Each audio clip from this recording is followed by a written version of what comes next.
I used to put a lot of pressure on myself. Like, why am I like this? Why am I just always looking out for signs of danger and trying to protect myself and my family? And one day my therapist said, well, that's what you've been doing all your life, haven't you? I'm like, yeah, but I kind of want to just enjoy my life now, right? But the key is to be aware of it, because awareness actually sets us on a path to freedom. We can't, we can over time, as we practice that awareness and observance, we can rewire our brains. So some food for thought is like, watch yourself when you're making decisions. For instance, if you have a decision in front of you to hire someone for a job, and you get a gut feeling, I think this person's right for the job. I think I should hire this person. People say, trust your gut feeling. I always say, observe your gut feeling. Question it, analyze it.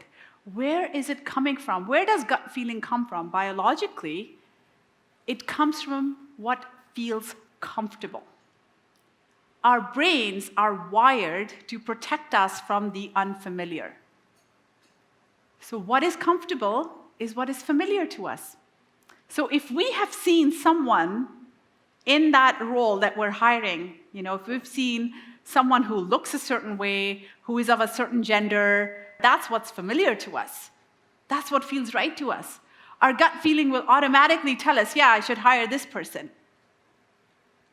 But when we are actually changing the status quo and moving towards a world of equity, of breaking barriers to inclusion, of hiring people into leadership roles that may not have traditionally been there, we can't just trust our gut feelings blindly. We have to question them. We have to analyze them. So think and ask yourself, this gut feeling that I'm getting, is it based on my current values or my past patterns? And observe that. What are my actions based on? My current beliefs or the things that I've heard all my life and seen all my life? So that gap between stimulus and response, that gap to pause, to be silent, and to think, what is my action going to be? Actually, that gap activates our prefrontal cortex, because we're not operating then from our fear center, which is our amygdala in our brain, which basically puts us into fight or flight mode and tells us, oh, this is what we should do.